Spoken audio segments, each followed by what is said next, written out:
ఆంధ్రప్రదేశ్లో మరికొద్ది నెలల్లో అసెంబ్లీ ఎన్నికలు జరగనున్న సంగతి తెలిసింది. గెలిపే లక్ష్యంగా ప్రధాన పార్టీలు వ్యూహాలు రచిస్తున్నాయి. అదేవిధంగా అధికార వైసీపీ అయితే అభ్యర్థులను ప్రకటించే పనిలో నిమగ్నమైంది.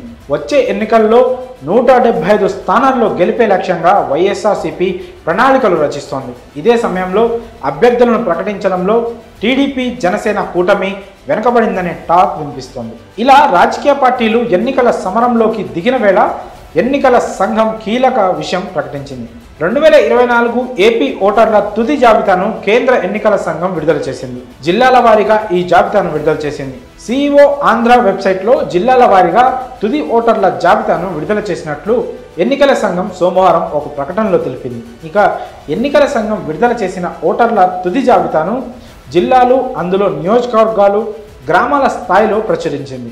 అసెంబ్లీ స్థానాల వారీగా ఓటర్ల జాబితాలను ఎన్నికల సంఘం ప్రచురించింది. అసెంబ్లీ నియోజకవర్గాల వారీగా, అందులోనూ గ్రామాలు, పట్టణాల వారీగా పీడీఎఫ్ ఓటర్ల జాబితాను సిఇఓ ఆంధ్ర వెబ్సైట్లో ఎన్నికల సంఘం అప్లోడ్ చేసింది. ఓటర్ల జాబితాను ఎక్కడికక్కడే విడుదల చేయాలని ఎలక్షన్ కమిషన్ జిల్లా కలెక్టర్లకు ఆదేశాలు జారీ చేసింది. గత 6 నెలలుగా జిల్లా కలెక్టర్ల ఆధ్వర్యంలో ప్రత్యేక బృందాలు అధికారులను నియమించి ఓటర్ల నుంచి దరఖాస్తులు స్వీకరించారు.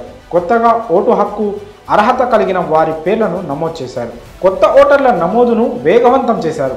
6 నెలల్లో పలు దశల్లో ఓటర్ల జాబితాను విడుదల చేసి మార్పులు చేస్తూ వచ్చారు. ఓటు ప్రాధాన్యతపై క్షేత్రస్థాయిలో విస్తృతంగా అవగాహన కల్పించారు. గతంలోనే జనవరిలో తుది జాబితాను విడుదల చేస్తామని ఎన్నికల సంఘం ప్రకటించింది. అన్ని ప్రక్రియలు పూర్తి అయ్యాక సోమవారం అధికారికంగా తుది ఓటరు జాబితాను విడుదల చేశారు. ఇక మీ పేరు ఓటర్ల తుది జాబితాలో ఉందో లేదో చెక్ చేయడానికి voters.eci.gov.in వెబ్సైట్లోకి వెళ్ళండి. వెబ్సైట్లోకి వెళ్ళిన తర్వాత జిల్లా ఉన్న ఆప్షన్లో మీ జిల్లా పేరు నమోదు చేయండి. అనంతరం మీ నియోజకవర్గం పేరు నమోదు చేస్తే అందులోని గ్రామాలు, పట్టణాల వారీగా ఓటర్ల జాబితా కనిపిస్తుంది.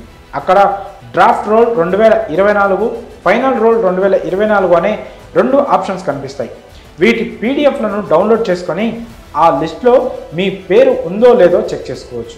ఈ విషయాన్ని మీ ఫ్రెండ్స్ అండ్ ఫ్యామిలీ సర్కిల్లో షేర్ చేసి వారి ఓటు హక్కు ఉందో లేదో చూసుకునేందుకు సహాయపడండి.